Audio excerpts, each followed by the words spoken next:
Regarding France, we are so fortunate to have with us this morning preeminent researcher Gildas Bourdais. He's the author of 5 books published from 1994 to 2004, with a new book coming in the fall of 2007. He's written articles in English for the MUFON UFO Journal and the International UFO Reporter, among others. He is particularly known for his summary of the COMETA Report, which was initially circulated in late 1999. I strongly encourage all of you to pay close attention to the actions of the French government. From the COMETA report to the release of classified sighting reports by the CNES, France, is sending a signal to the U.S. government that patience with the truth embargo is near an end. This will be very interesting to watch, and that's a view that many experts do share.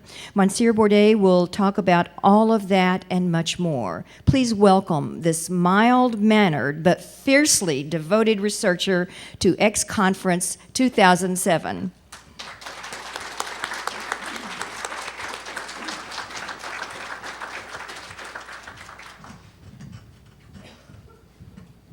Please excuse my French. I am not completely fluent in English. So, oh, do you hear me? Yes.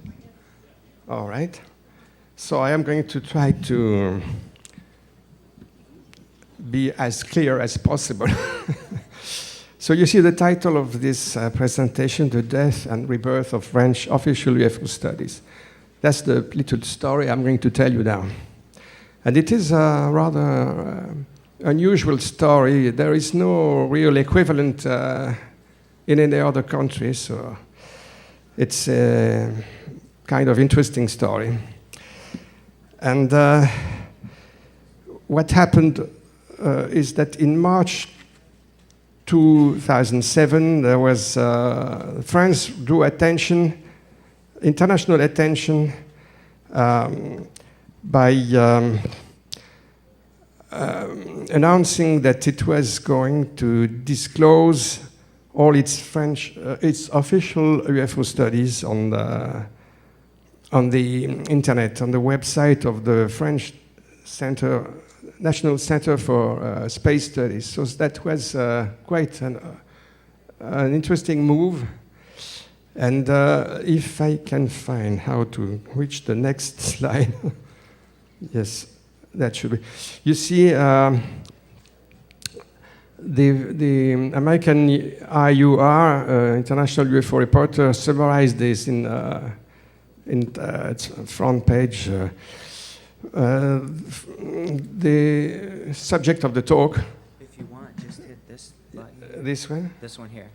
And then it'll go forward, backwards. Forward, yes, yes. So, yeah, so forward and backwards. Okay. Very well. Forward, backwards. Okay, okay. Then it's easy, you don't have to play with the mouse. Yes. Sorry.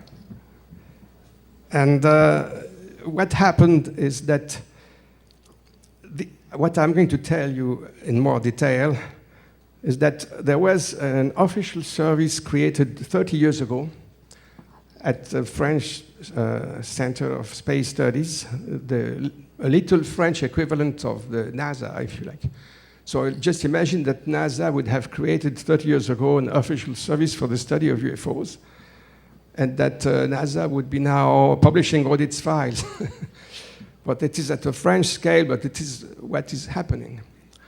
And what happened is that there were some hesitations, and there were some fights in France for or against these UFO studies, to the point where the service was closed for a while in 2004.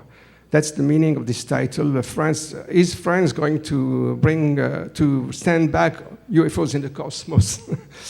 But then there was the rebirth of the French service. So this is what I am going to explain now.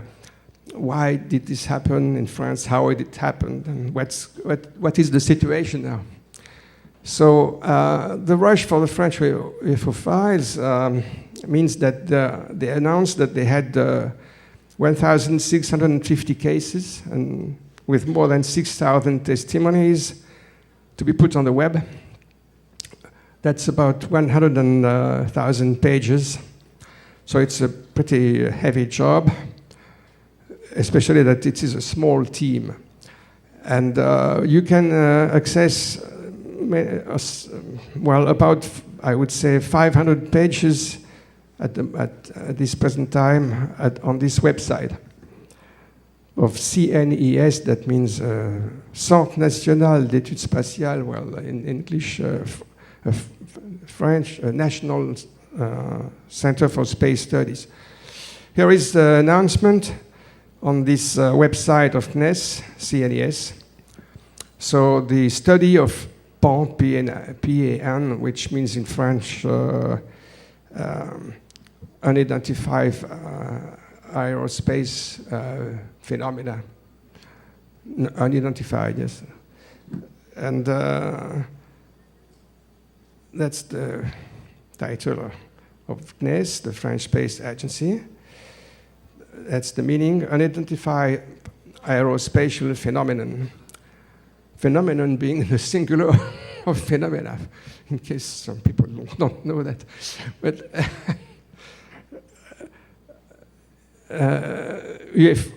OVNI in French, UFO, that's OVNI means objet volant non identifié. And GEIPAN is a group for study and information on unidentified aerospatial phenomena. Oh, that's it for the vocabulary now. Let's keep going. And here is an article to give the mood in the French press. It was pretty well welcome in the French press, like in this article.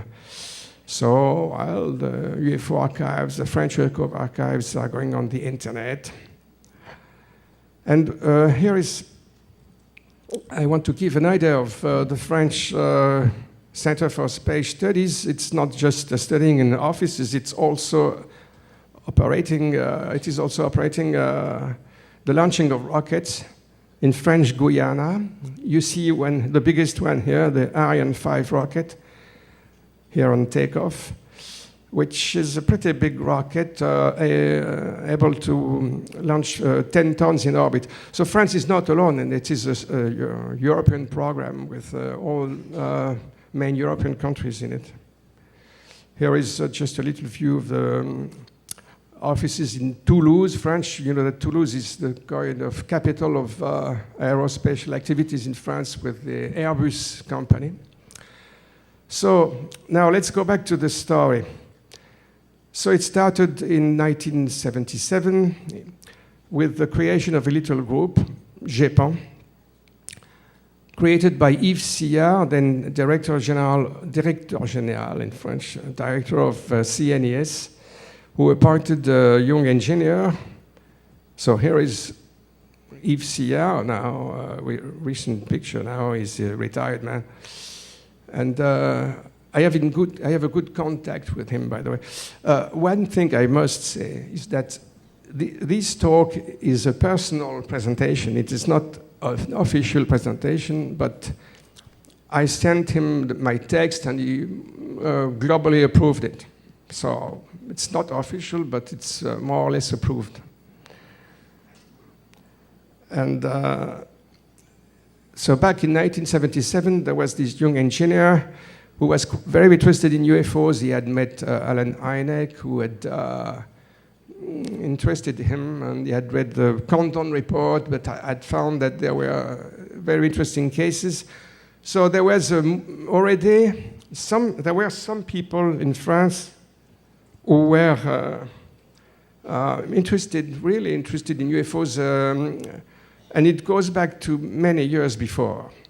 So it is a rather different situation.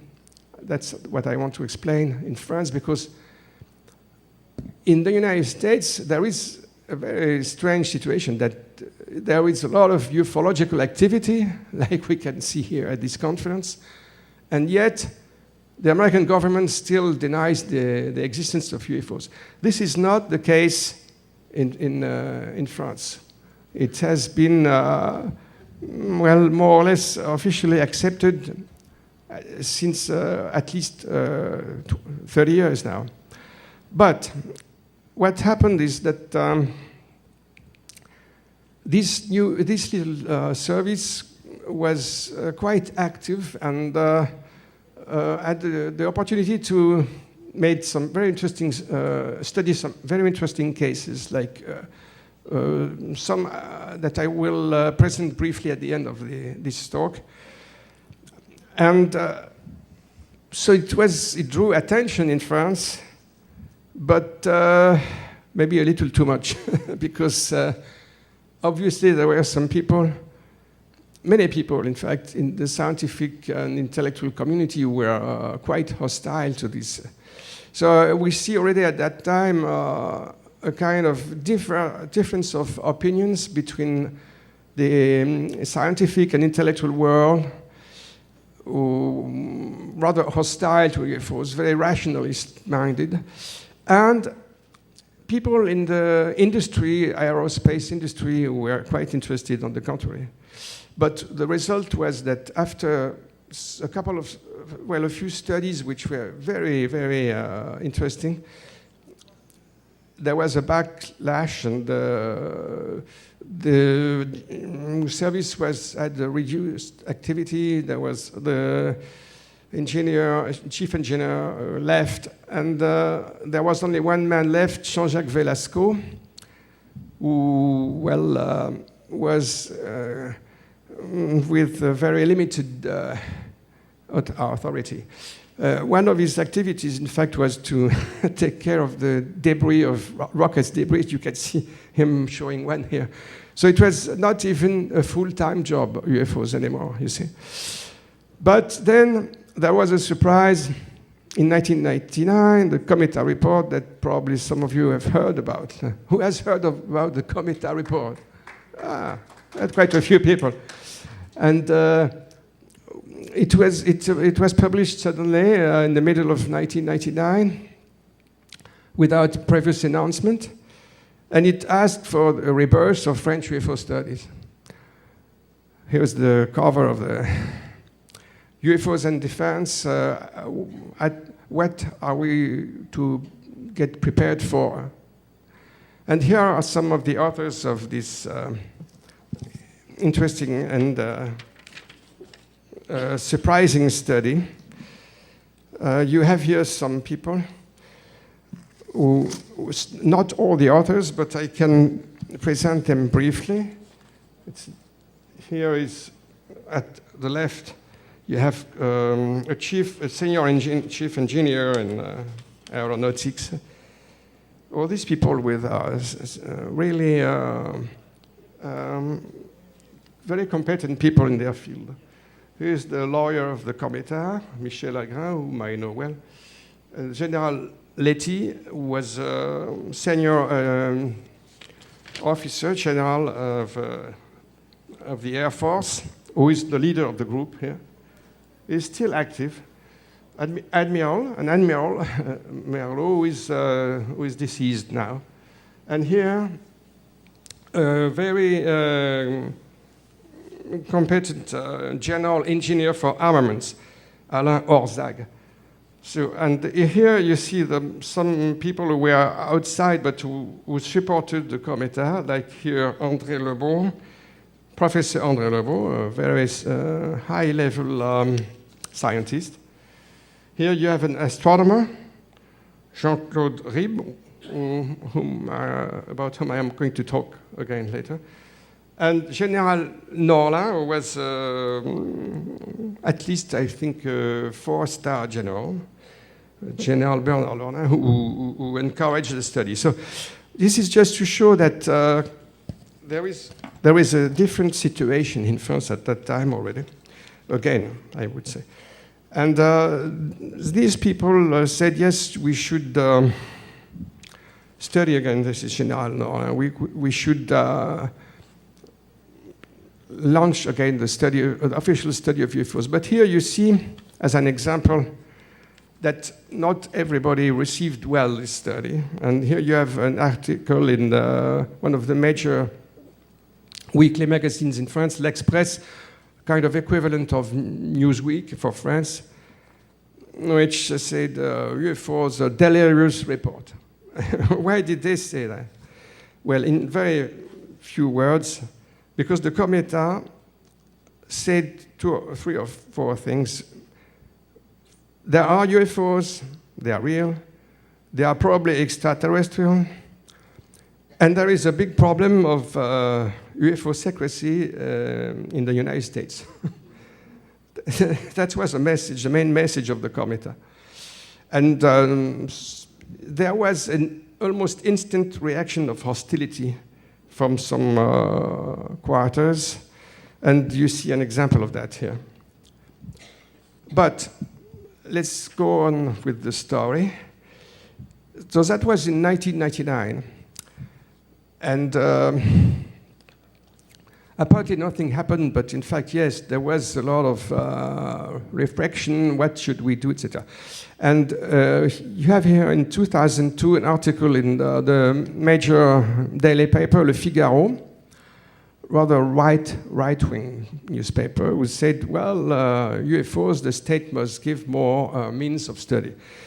So strangely enough, I would say, curiously, it's rather right-wing people like all these general officers and this newspaper who push for the study, whereas left-wing people in France, like the intellectual left-wing people, are very hostile to that.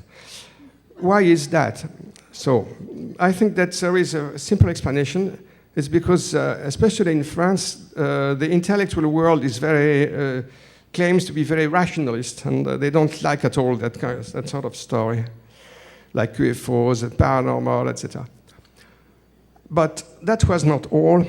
What happened next was that Jean-Jacques Velasco, the engineer I presented earlier, who after almost 20 years at the head of the little French service, he had been criticized by ufologists for being skeptical and retaining information. Well, what happened is that he decided to come out and say his opinion, and the opinion was that yes, there are UFOs, yes, they are most probably extraterrestrial. So he was in fact quite in the same line as, or almost in the same line as the COMETA after so many years. But this book, which was published in 2004, had an immediate result, which, here is Jean-Jacques Velasco again, which was that the closure of the little service, which was then called the CEPRA. So you see an article of the magazine, the Ciel et Espace, Sky and Space, which is well distributed in France, and which reflects well the opinion of the scientific world. You see that they kind of they did an article with a rather aggressive title, CNES buries UFOs.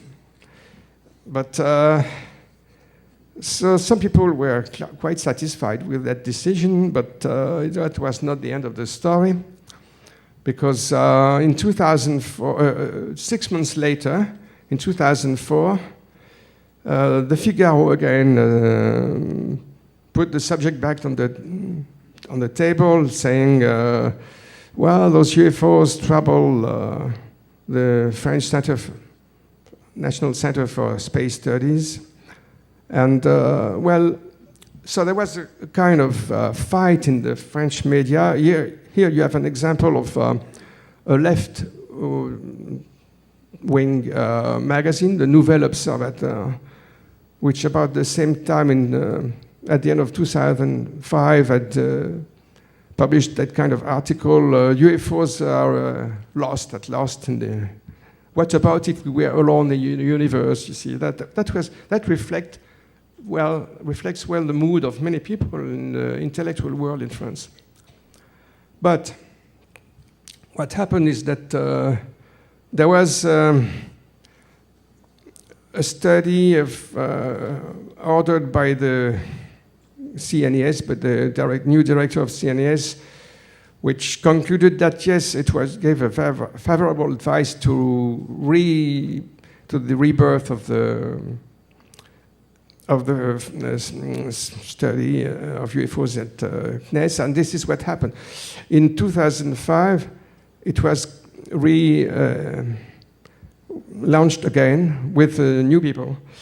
And these new people were Jacques Partenay, who replaced Jean-Jacques Velasco. Well, he's not a very young man, as you can see, 59, but he had the mission to reopen the service, and he was directed by, he is still today, that's the situation today now,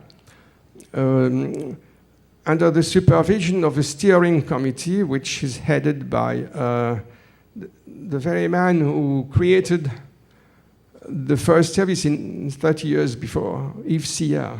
He's now retired, but he is very interested in UFOs, and he pushes in a positive way for UFO studies. So the same magazine here, Ciel et Espace, which was quite aggressive a year before, had to change completely direction and announce that the CNES opens its file now. So what I am trying to show here is that there is a kind of competition of continuing fight in France for or against UFOs. It's quite a different situation because, curiously, well, as compared with the United States, because very curiously, it is official people who push in favor of UFO studies. So you have a new article of said, yes, we must admit that we don't know everything, of Jacques Partenay. And here you have an interesting example. Again, L'Express, the trendy magazine center, politically at the center, I would say, which was quite hostile, which had been very hostile to the COMETA Report, as you have seen. It was, they published a very positive 6 pages article, UFOs, Archives to Explore. It was really a change of mood. But the fight is not over yet, because another magazine of large distribution, Science et Avenir, published this, look at this cover, Why UFOs Have Disappeared. That was in 2006. So the fight was not finished. No? And it is not, as I speak. As of today, it's still going on. Now, in this magazine, there was an article, for instance, of sociologist Pierre Lagrange, who is kind of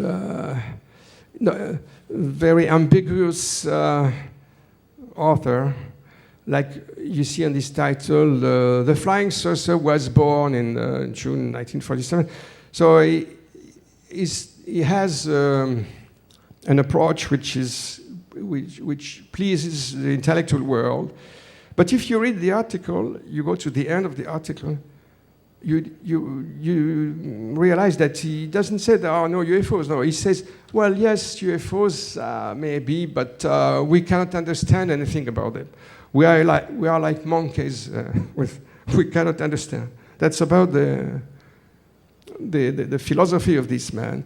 And here you have again the director of this magazine, Ciel et Espace, who had been hostile to UFOs all the time. But then he had to change a little his stance on UFOs. And here is a little story of which I am directly a witness, because it was TV program which was aired in last March, a well-known program of good quality, presented by this journalist Yves Calvi, and it was very funny because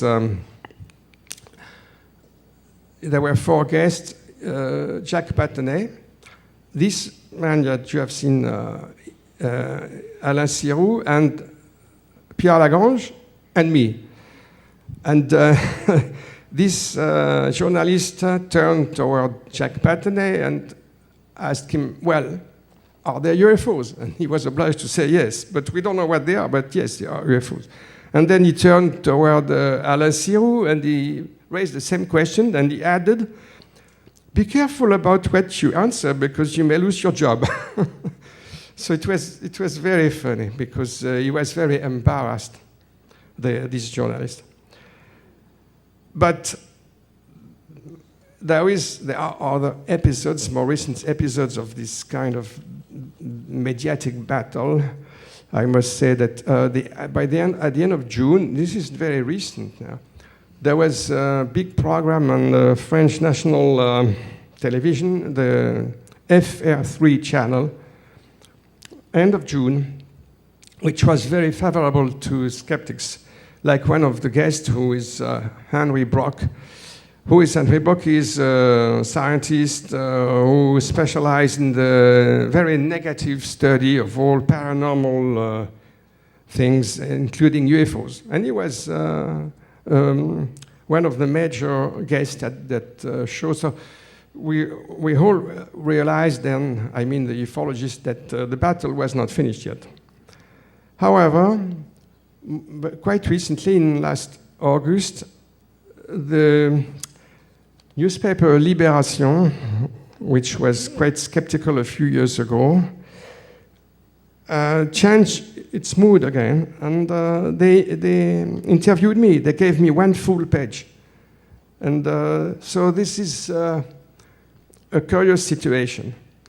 We don't know yet how it's going to evolve in the next months and years. But it's a mixed bag, and I think that overall the recreation of the French service and the publication of its files on the internet are a very positive event which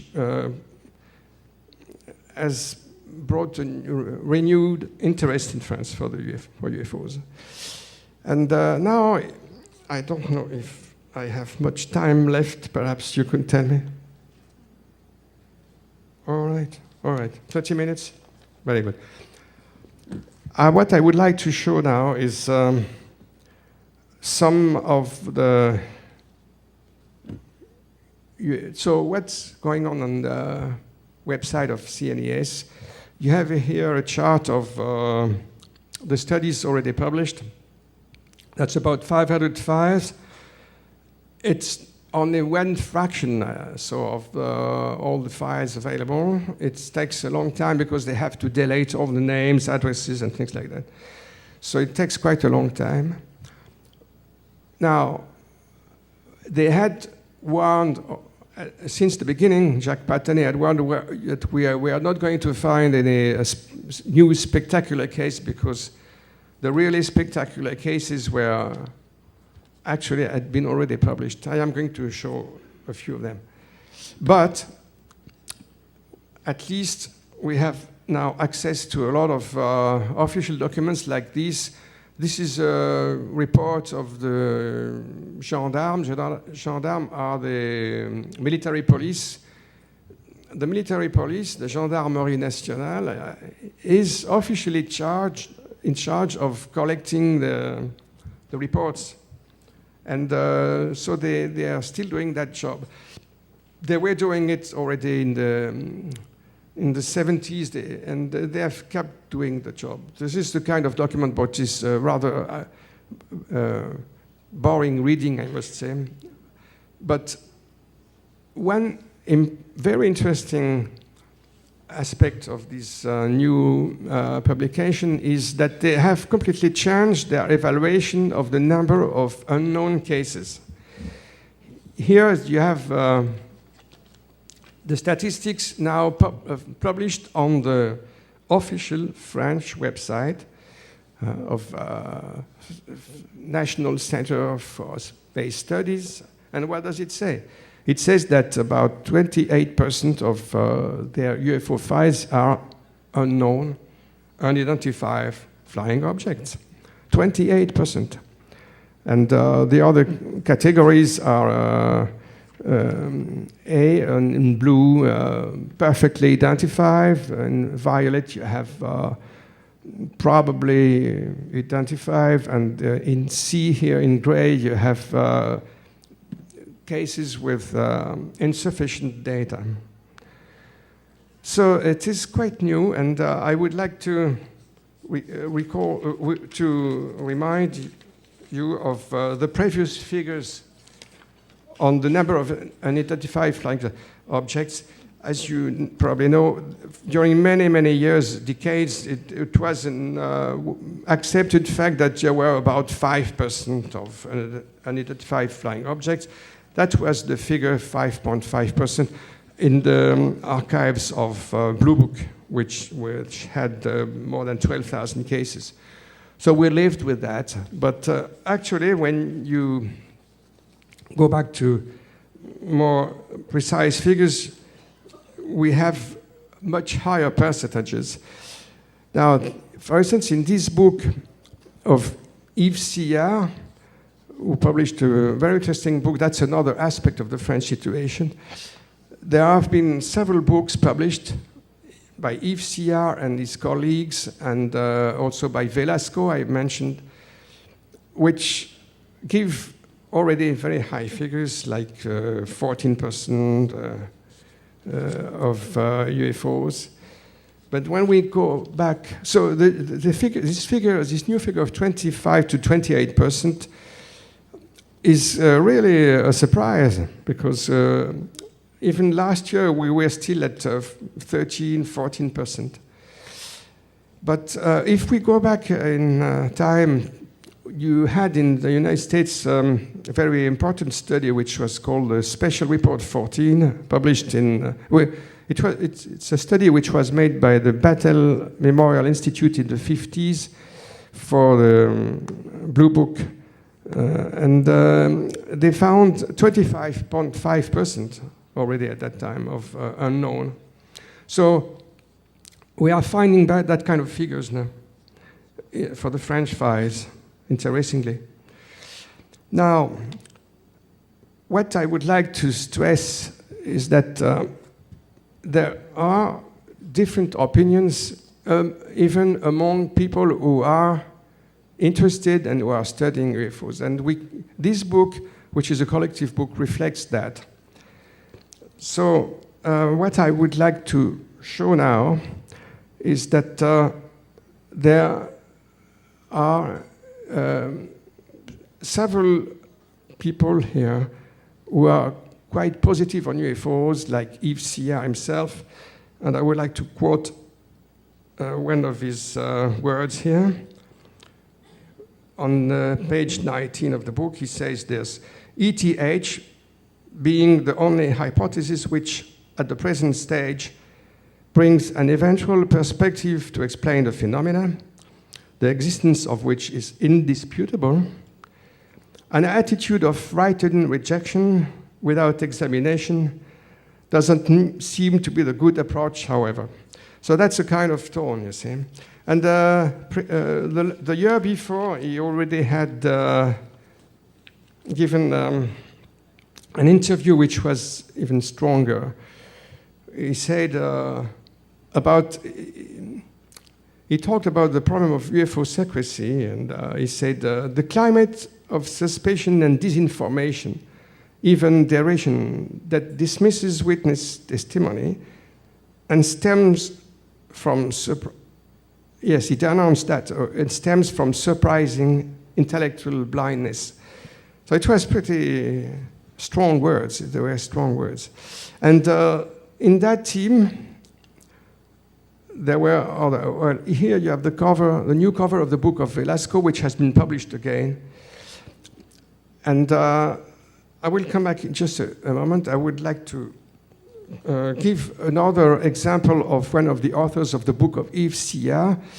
This man is the astronomer Jean-Claude Ribes, who published a long time ago already a book on the extraterrestrial life, and which already said, yes, there are UFOs. There was a couple of chapters on that. So there is a kind of tradition, even if they were a minority at the time, of people in the scientific world who expressed positive views on UFOs. But it was a kind of minority. Now, is it going to become a majority? That's, I think there is still some way to go. But it is progressing. It is progressing. Now, oh, wait a minute.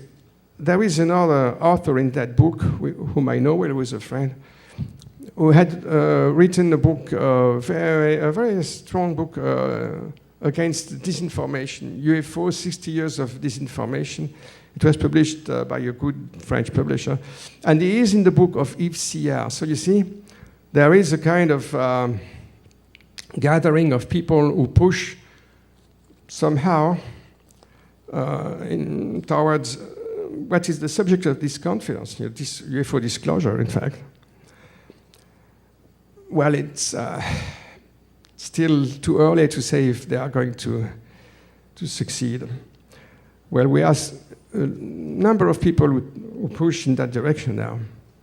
And the book of Velasco, I will come back just 1 second to it, because it is a really interesting book, coming from a man who was during 20 years at the head of the French service. You see there is a picture of a nuclear bomb, that's not by kind of hazard of chance. It is because he has stressed that question of observation, surveillance of all nuclear activities by UFOs. This is a subject he has been studying quite a lot, and about which Robert Sala is going to give a very strong example. And your case is mentioned in the book, by the way. And I did that too in my books also. So what we have here is a situation of, in France, rather different from some other countries. And now I still have some time, I think, to present a few cases, very interesting cases, observations which were studied by the French service, so the GEIPAN, in 1981. The most famous case probably is the case of Trans-en-Provence, a small village in the south of France, which was a brief apparition of a small UFO like this here. This was drawn by the witness, who was an old retired man working in his garden. Here is this little house, and you have here perhaps I can point to it a little better, if you don't see it clearly. This is the place where the UFO landed briefly. The man was working here, and he saw it during maybe not a long time, but and the UFO arrived. The UFO arrived this way, above the trees. It landed briefly there, and went again. You see the drawing of its trajectory, according to the witness. Now, a witness is just a witness, but what happened in this case is that there was a landing trace, a round landing trace. And the French gendarmerie came quite very quickly to study the trace and measure it. And they also collected plants around the trace. You have here a table of many plants which were collected at various distances from the center, you see, at several places like that. And then these samples were directed to a French laboratory which was working with CNES, with GEIPAN, which was headed by Michel Bougnas, a very competent biologist. And they made very competent and detailed study of these plants, and they found that they had very strange effects on these plants, like electromagnetic effects. But of course, the skeptics denied all that, as usual. But it still is a very strong case. It has been translated in English. It is available in English, the report of the GEIPAN.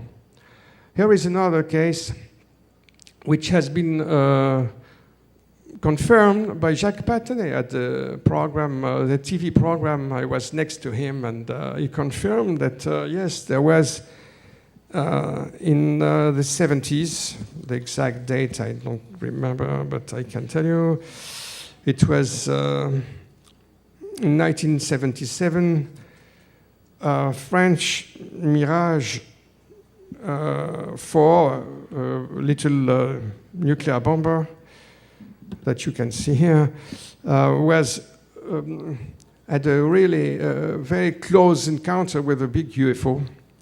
And they were very impressed, the pilot.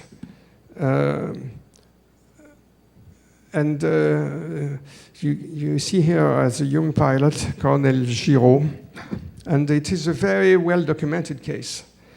So we have there's an example of strong aviation cases. There are many others, actually. And this is the reason why the officers like General Leti, he told that to me. I met with him several times. That's because there were some very strong aviation cases that they launched the study which led to the COMETA report.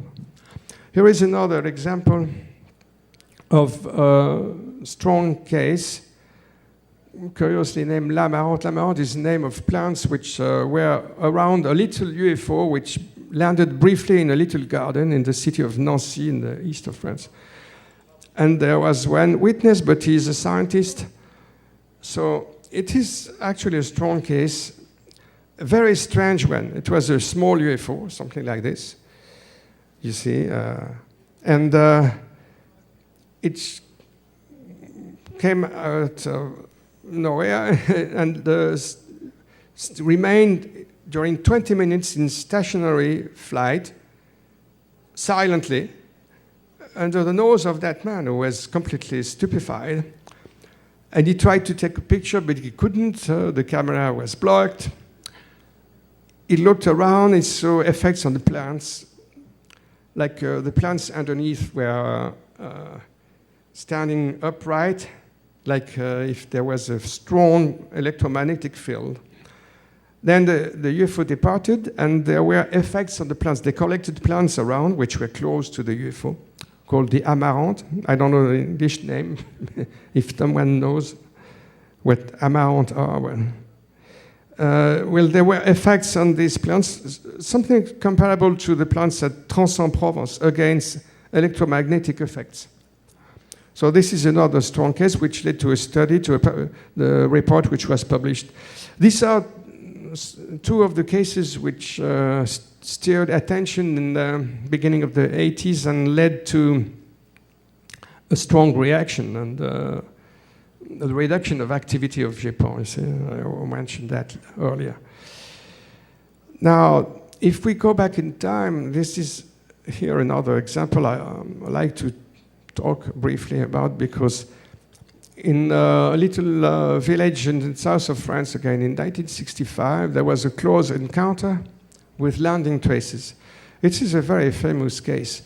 The witness that whom you can see here, Maurice Mass with gendarme,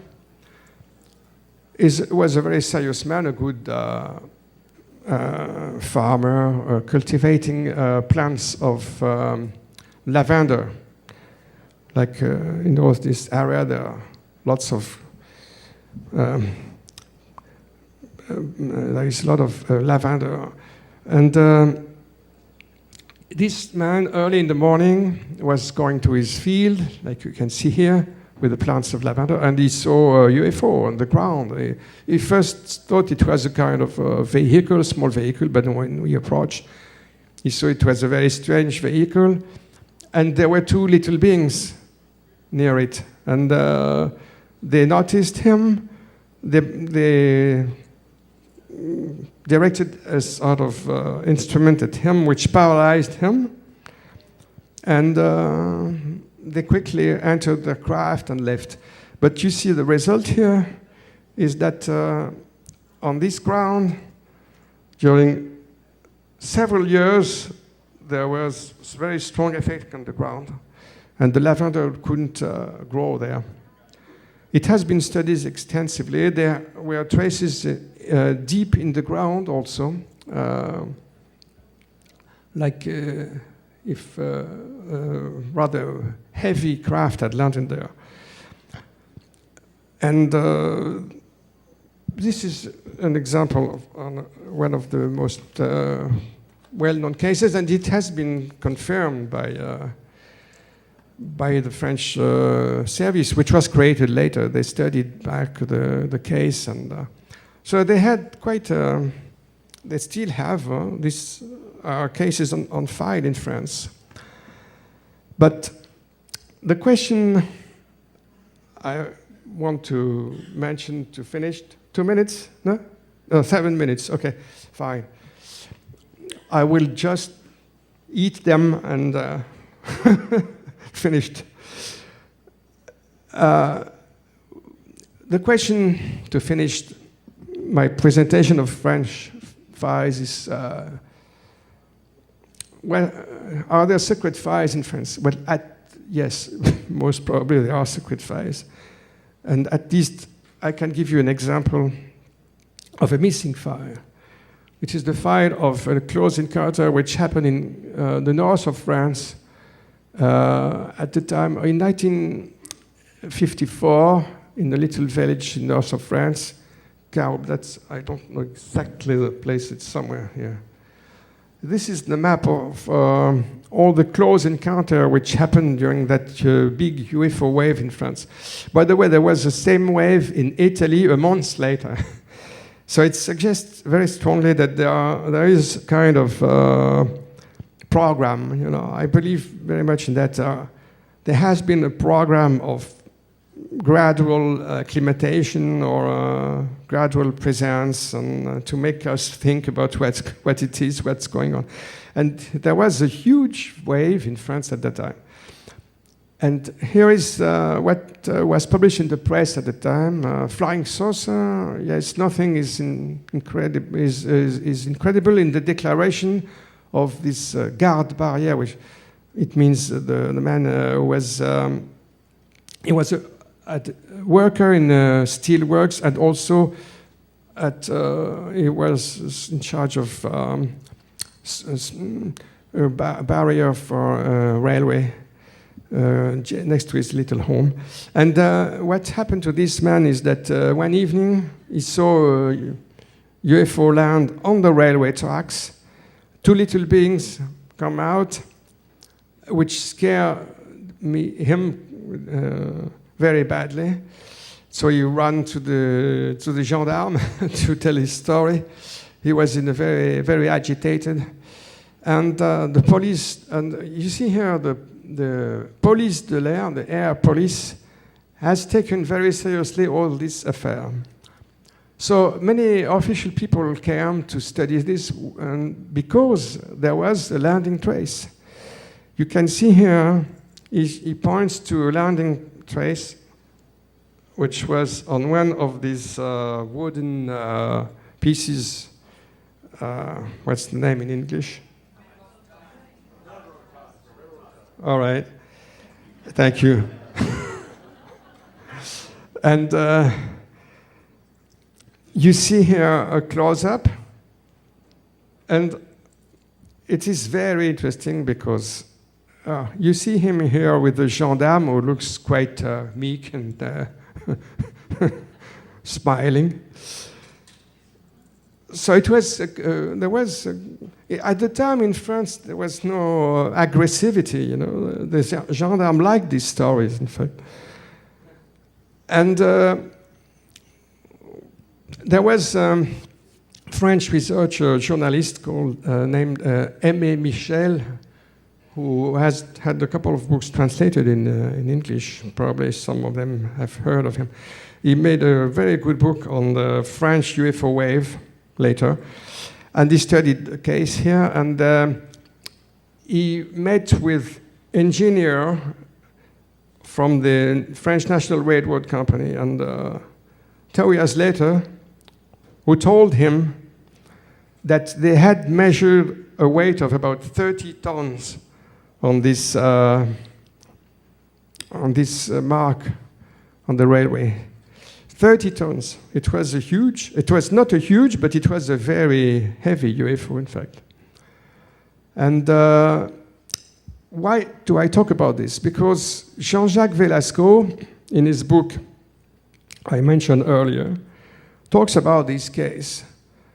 He says that when he was in charge of the French service, he wanted to find the file which had been made at the time with gendarmes, the police de l'air, the engineers, and also there was the DST, the French service for surveillance of the territory. Everybody was there. He couldn't find it. He never found the file. So there is a big file which is missing. We don't know where it is. Jean-Jacques Velasco doesn't know where it is. So that's an example of maybe... here is another example of perhaps a kind of dissimulation of real facts. In November 5, 1990, there was a very big wave of observation, which was rather quickly explained as the debris of Russian satellite, which had crossed when it fell from its circular orbit. It crossed France from southwest to northeast. And yes, it is true that many people saw that in the sky, but it doesn't explain everything. That's interesting because Jean-Jacques Velasco accepted that official explanation of space debris, but many ufologists don't. And one of my friends, Joël Mera, here is this picture, is a very good researcher, a field researcher. He has gathered dozens and dozens of testimonies, like this one, for instance, a huge UFO with close to the ground, with lights probing the ground, apparently. So it doesn't at all, cannot be explained with the re-entry, atmospheric re-entry of a Russian satellite. Here is another example, which was, this depicts what some witnesses saw just very near to Paris, above a suburb of Paris. And I know myself 2 witnesses, because I worked in this area, who saw it. And it was a huge, dark something, which crossed the area of Paris, and which has been seen by several witnesses. I know two witnesses, and credible. They don't want witnesses who don't want to express themselves publicly. So we have here an example, I think, of a rather massive wave of UFOs everywhere in France, in all 4 corners of France, of rather massive UFOs, which were so supposedly explained. But another strange aspect of that is that I think that Paola Harris has the nice expression for that, plausible deniability. And my friend Joël Mena talks about camouflage. Very often in ufology, you have observations which can be explained more or less by mundane phenomena like re-entry of a satellite. But when you study in more detail, you discover that it doesn't explain all the observations. That's a constant in ufology, I think. And also about UFO secrets in France, and I will finish there. There are a number of witnesses, of testimonies about, for instance, observation of UFOs above the French missile site, which was in south of France on the Plateau d'Albion. I have 6 articles in the local press about that. But there is the official service, even as you saw, which we are willing to publish on UFOs, they don't want to hear about that. They don't know. And there is another example, by the way, in the book of Paola Harris, perhaps you will talk about it, of a witness called Guy Andronik, who was a geophysicist in the who worked on the French nuclear test in the Pacific Ocean. And he says that there were several observations of UFOs at the time in the 60s above the nuclear sites in the Pacific. So here again we have a case of observation of nuclear activities. And yes, if you ask me, are there secret files? Yes, there must be also. But it says in France, but not at the scale of the United States. You know, I don't think there is a French Roswell or cases like that. So here is the French situation. I try to explain. And I thank you very much for your attention.